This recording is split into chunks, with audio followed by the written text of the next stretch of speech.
Então vamos lá, o Bitcoin que segue sua movimentação corretiva e foi lá nas nemas que eu tinha comentado nas últimas análises. Foi na nema verde, perdeu a nema verde e foi na nema amarela, inclusive no gráfico diário. Chegou ali na zona dos 89 mil dólares.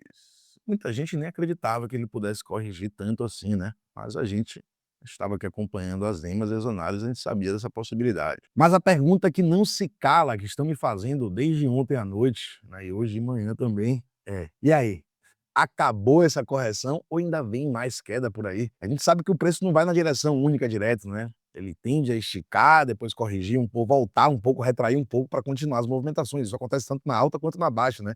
Ele não segue de uma forma linear em uma direção. E o que a gente pode afirmar é o quê? Que já esticou para baixo demais, já corrigiu muito. Será que vai continuar esticando ainda mais? O mercado sempre está em busca de liquidez, não tem jeito, né? É como se fosse uma feira e ele vai para onde tem mais gente ali dessa feira. Aqui é a feira do Bitcoin e a liquidez estava embaixo, os caras foram lá e buscaram a liquidez. Então, nesse vídeo a gente vai falar se ainda tem chance de continuar essa correção antes de fazer um pullback, ou se a gente já chegou num momento crucial para fazer um pullback, respirar aí, dar algum sinal de vida aí no Bitcoin. Para isso, a gente precisa também entender um contexto, o contexto macroeconômico. Então, a gente vai começar ali com aquele apanhado geral, entender como é que está o S&P 500, o ouro, o DXY, que é o índice do dólar, e aí a gente vai falar sobre o Bitcoin, análise gráfica, análise técnica e partimos para análise de sentimento. Também vou falar um pouco aí de algumas altcoins, do Ethereum e da UNI. Vou fazer outro vídeo já, falando só de algumas altcoins que me pediram para analisar. Então não deixe de assistir esse vídeo até o final, porque pode te ajudar bastante. Sem mais enrolação, vamos pro vídeo. Como sempre, de costume, vamos começar aqui pelo apanhado geral, gráficos diários. Aqui são ativos que influenciam bastante dentro aqui da macroeconomia e também podem reverberar dentro do criptomercado. Primeiro, o S&P 500, 500 maiores ações dos Estados Unidos. Eu tinha comentado com vocês que eu estava um pouco preocupado com esse afastamento aqui das duas linhas centrais, porém, se o preço continuasse trabalhando aqui acima dessas duas linhas centrais, tudo bem, porém, se ele começar no diário a perder essa zona e trabalhar aqui abaixo, complicaria. Esse afastamento dessas duas linhas centrais aqui já me diz um enfraquecimento, né? Isso é um ponto de atenção. Outro ponto de atenção pelo price action é ver que tem topos descendentes. Eu tinha falado, ainda não temos topos descendentes e fundos descendentes, mas temos uma mesma zona aqui sendo atacada com topos descendentes. Então, se o preço começa a trabalhar abaixo dos 6.641 aqui, pode complicar para o S&P 500. E o que a gente tem que se preocupar com essa correção do S&P 500 é porque a correlação com o Bitcoin e o S&P 500 ultimamente tem sido só uma correlação negativa. Quando o S&P 500 vem corrigindo, o Bitcoin acompanha. Quando o S&P 500 sobe, o Bitcoin não está nem aí. Então a gente tem que estar preocupado um pouco com isso sim. Se o S&P 500 iniciar um padrão de baixa aqui no gráfico diário, começar um movimento corretivo, pode levar o Bitcoin a uma continuação dessa movimentação corretiva ainda, ou seja, fazendo com que o Bitcoin corrija ainda mais. A gente tem que ter atenção sim. Aqui a gente tem o ouro, também vinha rompendo máximas históricas, chegou a buscar aqui interação com essas linhas centrais e, por enquanto, diferente aqui do S&P 500, vem conseguindo trabalhar aqui acima dessa segunda linha central, acima dos 4 mil dólares. Minha visão é essa. Enquanto o ouro estiver trabalhando aqui acima dos 4 mil dólares por onça Troy, ainda temos grandes probabilidades de a gente ver a continuação dessa movimentação de alta do ouro. Porém, se começar a trabalhar abaixo, já fiquem ligados, porque pode ser que inicie uma movimentação corretiva aí dentro do ouro também. Bitcoin, como eu falei para vocês, nada mudou aqui em relação ao padrão do gráfico diário. Seguimos em um padrão de baixa, trabalhando abaixo das duas linhas centrais, na cor laranja, indicando queda para a gente. Essas linhas coloridas são suporte, nesses movimentos é muito comum a gente ver o preço interagindo com elas, né, buscando suporte dessas linhas coloridas, depois retraindo, buscando suporte, interação com as linhas centrais e continuando essa movimentação de baixa. Ou seja, enquanto o Bitcoin estiver trabalhando aqui abaixo dos 106 mil dólares, ou seja, abaixo dessas duas linhas centrais, a maior probabilidade é do preço continuar uma movimentação de baixa. Então vamos ter atenção com isso. O índice do dólar segue em um padrão de alta aqui, uma divergência de alta. Enquanto o índice do dólar estiver trabalhando aqui acima dessas duas linhas centrais, temos maior probabilidade de continuação dessa movimentação de alta. E o índice do dólar continuando a movimentação de alta, tende a fazer com que os outros ativos acabem sofrendo, como o S&P 500, ouro e, inclusive, o Bitcoin. Então vamos ter atenção com isso aí e vamos olhar isso aqui agora um pouco mais detalhado, né? Então a gente viu que o S&P 500 vinha de um grande período trabalhando acima dessas duas linhas centrais, esse aqui é o gráfico diário, porém, e as duas linhas na cor branca e juntas. Isso aqui indica força na tendência. Quando eu vejo essas duas linhas centrais juntas, isso indica força. Quando elas estão brancas e juntas, força na tendência de alta. E o momento que elas começaram a se separar aqui, né, ou seja, um leve afastamento entre elas, isso já me dá um sinal, um indício de possível enfraquecimento e possível início, inclusive, de uma tendência de baixa. Enquanto o preço estiver trabalhando aqui dentro desse range, ok. Mas como eu falei para vocês, não pode perder aqui essa segunda NEMA central e trabalhar aqui abaixo dos 6.672. Isso vai complicar aqui para o S&P 500. Se a gente for olhar time frames menores pela tabela, vocês já podem ver aqui, o preço já está trabalhando em padrões de baixa. Então, até no 12 horas, se a gente vem aqui, já temos uma divergência baixista aqui iniciando, perdão, vamos diminuir ainda mais. Aqui é porque estava trabalhando aqui com esse S&P 500 índice, né, então aqui o gráfico acaba mudando menos do que no futuros, temos mais variação de preço, a gente conseguiria até ver os padrões melhores aqui em S&P 500 no futuros. Se a gente desce aqui para o futuros 12 horas, olha só como já está trabalhando aqui essas duas lemas centrais. As duas da cor laranja, as duas apontando para baixo e em busca do primeiro suporte aqui do S&P 500 no gráfico de 12 horas. Isso aqui é o início de um padrão de baixa no gráfico de 12 horas, como são padrões fractais, eles podem avançar, continuar ganhando força e chegar no gráfico diário. Então, atenção com esse padrãozinho aqui no S&P 500, pode estar iniciando, levando uma tendência baixista para o gráfico diário aí do S&P 500, isso pode complicar um pouco aí, inclusive para as altcoins, né, obviamente. Vamos falar do ouro aqui também. O ouro é um momento aqui, uma zona de suporte muito importante.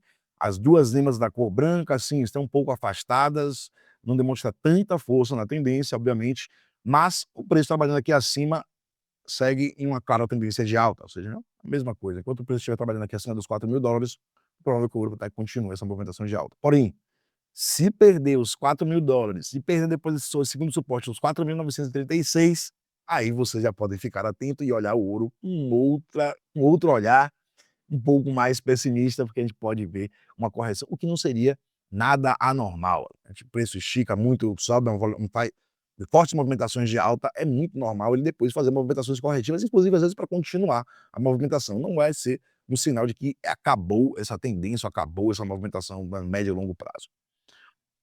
Então vamos ter atenção com isso. E por fim, vamos falar aqui do Bitcoin. Bitcoin gráfico diário. Eu tinha comentado com vocês nas análises anteriores. Olha, temos uma zona muito importante que o preço do Bitcoin já respeitou anteriormente. Nas outras duas divergências, né, que as Limas fizeram, que provocam esse enfraquecimento, correção, foram buscar essas duas limas aqui, a verde e a azul. Nesse momento veio só na azul, voltou as duas vezes que buscou interação com essa zona, voltou para as fortes movimentações de alta. Nesse caso agora, a gente acabou de perder essas duas limas, né, tanto a azul quanto a verde. E isso para mim conota um extremo risco e me mostra que saímos dentro de um padrão que estava sendo respeitado em toda a movimentação de alta, ou seja, desconfigurou essa movimentação de alta que a gente estava vindo aqui, principalmente não só pelo price action, mas também pelas limas aqui. Então, muita atenção, sim, a gente para mim entrou e começou um padrão baixista, temos que ter atenção com isso, porque para mim a probabilidade sim de preço continuar essa movimentação de baixa. Direto daqui, vai continuar rompendo, buscando interação com essas limas coloridas? Calma, eu acho que não. O preço realmente já esticou muito para baixo, pode ser que a gente tenha achado uma base de preço, é um fundo, né, que a gente chama, mas para mim ainda não é um fundo global e eu vou explicar por que que eu ainda acho que isso aqui não é um fundo global e sim um fundo local. Mas calma, isso eu vou explicar na análise de rendimento, então segura aí um pouquinho. E outra coisa muito importante que aconteceu durante essa correção do Bitcoin foi como a dominância se comportou. Ela vinha dentro de um padrão de alta, eu comentei com vocês, essa aqui é a divergência de alta aqui no gráfico de 12 horas. E o mais curioso é que ele rompeu para baixo, veio testar aqui a segunda mesma central, ou seja, à medida que o preço do Bitcoin veio corrigindo, a gente viu a dominância despencando também, o que fez com que as altcoins tivessem uma correção mais moderada, né? Elas corrigiram também, obviamente, acompanharam a movimentação do preço do Bitcoin, porém tiveram uma movimentação corretiva mais moderada. Se a gente tivesse visto o Bitcoin corrigindo, com essa dominância subindo, voltando a subir, acreditem, as altcoins iriam sofrer bastante. E não foi o que aconteceu graças a essa dominância. Porém, estamos aqui, a dominância está agora num ponto muito importante. Pelo indicador principalmente, né? Então a zona de suporte aqui bem decisiva. Se o preço conseguir se manter aqui acima, ainda pode ser que o preço volte para esse padrão de alta, né? Porém, para as altcoins, o ideal seria ver a dominância do Bitcoin começar a trabalhar aqui abaixo dos 58,96, nesse gráfico aqui de 12 horas, fechando candles abaixo dessa zona. Isso seria um belo sinal para as altcoins, né? Pelo menos em relação a segurar esse derretimento aí, caso o Bitcoin continue essas movimentações de baixa. Caso o Bitcoin vai fazer um pullback, né, procurar uma movimentação, respirar, voltar para uma movimentaçãozinha de alta, e com essa dominância continuar essa correção, vai ser muito bom, porque a gente pode ver as altcoins dando uma pumpada aí, respirando melhor até do que o Bitcoin. Vamos ter muita atenção aqui com a dominância, e esse é o ponto que vocês precisam ficar de olho, 58,95%. Se trabalhar abaixo dessa zona, muito bom para as altcoins. Se começar a ganhar força acima dessa zona aí, muita atenção, pode estar voltando com um padrão de alta, e isso pode complicar a vida das altcoins novamente. Vamos falar aqui do Ethereum. Ethereum no gráfico diário também, né? É um padrão de baixa, um padrão bem clássico. A gente vê uma divergência de alta aqui para o Ethereum. Então, desde o dia 8 de maio, as nemas deram compra e vieram para uma forte movimentação de alta aí até que rompeu para baixo, afastou, né, cruzou, rompeu para baixo e veio trabalhando aqui dentro de um padrão de baixa, virou o padrão de alta para baixo aqui. As duas nemas na cor laranja, trabalhando aqui o preço abaixo delas duas. E o preço, como sempre, vai buscar aqui suporte a essas nemas coloridas. Diferente do Bitcoin, a gente chegou ali na amarela, né, no Bitcoin, estamos ali parados na zona amarela, nessa nema, nessa região de suporte. O Ethereum corrigiu um pouco mais e foi buscar aqui suporte dos 2.950. Então, suporte muito importante, porém perdeu essa zona aqui, que também é muito importante, como se fosse um 0,5, 0,6 de Fibonacci. Na minha visão, eu acredito que o Ethereum pode continuar essa correção, mas não da agora. Pode ser que tenha só um suporte aqui, não global, né, um suporte local, para fazer um respiro e continuar essa movimentação de baixa. Então vamos ter atenção. Quando o Ethereum estiver trabalhando aqui abaixo das duas linhas centrais e abaixo dessa linha de tendência baixista aqui também, que tem, né, do price action, probabilidade muito grande de continuar essa movimentação de baixa, perdão. Então é isso. Acredito que o Ethereum pode respirar, buscar interação aqui, até com essas linhas centrais e com essa linha de tendência de baixa, para depois buscar achar uma base de preço mais sólida para depois tentar reaver a tendência de alta. Mas ainda, eu acho que ainda tem risco de continuar essa movimentação de baixa. A gente vai falar disso na análise de sentimento do Bitcoin, eu vou explicar por quê. Não, antes vamos terminar aqui com a Uni, né, no gráfico diário. Inclusive, a Uni é um cenário um pouco diferente, né, tanto do Bitcoin quanto da Ethereum, Ethereum de muitas altcoins.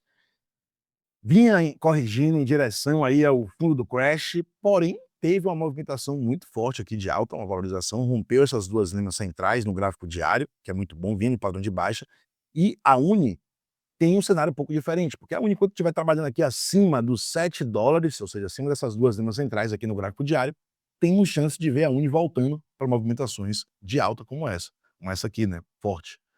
Porém, é ideal que a Uni consiga se manter acima dos $7. Se perder os $7, começar a trabalhar no gráfico diário abaixo dos $7, isso vai trazer a Uni, levar a Uni de volta para um padrão de baixa aqui no gráfico diário, pode voltar a trazer correções mais fortes. Mas a Uni é das altcoins que eu venho acompanhando aí, que vem mais demonstrando força e trazendo fortes movimentações. Vamos falar agora da análise de sentimento para a gente fechar esse vídeo.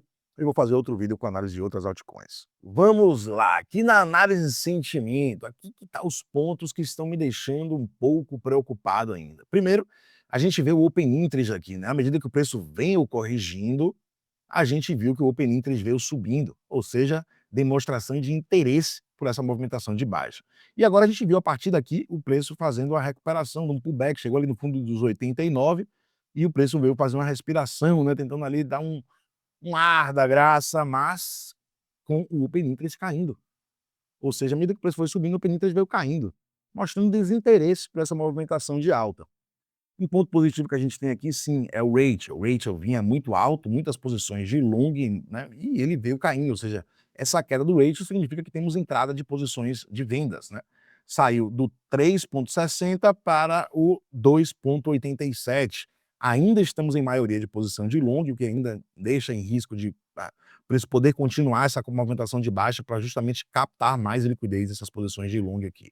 No futuro, a gente ainda tem muita posição acreditando que chegamos em um fundo. Isso é preocupante e pode fazer com que o preço continue em movimentação de baixa para justamente captar essa liquidez dessas posições de long aqui, que podem ser que estejam entrando, mais uma vez, precipitadas. Outro ponto que me faz acreditar que a gente não tenha chegado ainda no fundo global é a quantidade de posições de vendas a mercado e a quantidade de posições de long que foram estopadas e liquidadas. Você vê que anteriormente, na zona aqui dos $94 mil, tivemos muito mais captação de liquidez. E aqui foi um fundo local, não foi um fundo global. Então, eu acredito que em fundo global a gente pode ver números maiores que esses aqui, ou seja, mais vendas a mercado e mais captação de liquidez de posições de long, né? Então, isso me faz acreditar que o preço ainda pode estar buscando outros fundos e isso aqui não seja um fundo global, e sim apenas um fundo local. Então vamos ter atenção. O CVD sim está buscando mínimas ainda, ou seja, muito mais vendas do que compras ao mercado, o que é normal nessa fase de movimentação do mercado, né? Mas vamos ter muita atenção e a gente tem que também estar de olho nas zonas de captação de liquidez. Então o preço vem fazendo essa recuperação agora e, né, tem um porquê disso. Temos aqui uma zona para captação de liquidez com 145 milhões de dólares em posições vendidas que seriam estopados e liquidados, ou seja, a captação de liquidez ali na zona dos 93,159. Eu acredito que agora o preço está indo em busca dessa zona, né? Está indo nessa direção, em busca dessa zona.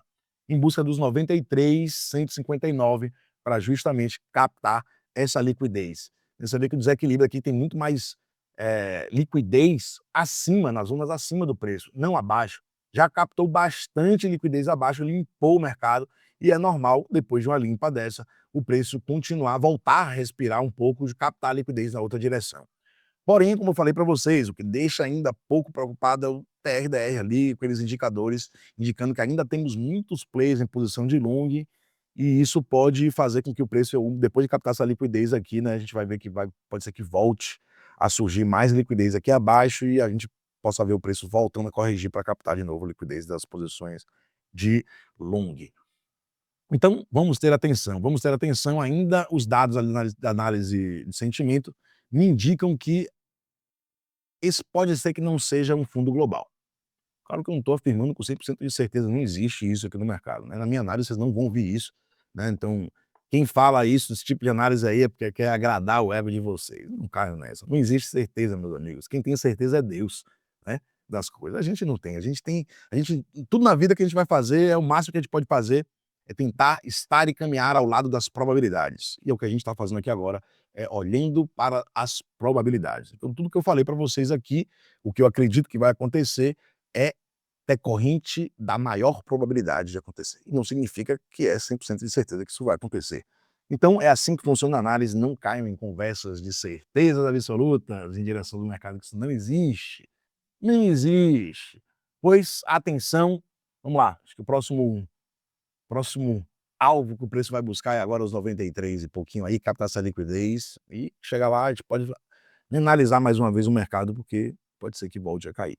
Então, indícios que esse não seja um fundo global são grandes. A gente tem que ter atenção com isso, porque pode ser que o preço, após captar a liquidez na direção contrária para cima, ele volte a corrigir. Galera, deixe seu like, se você chegou até aqui, você é brabo mesmo.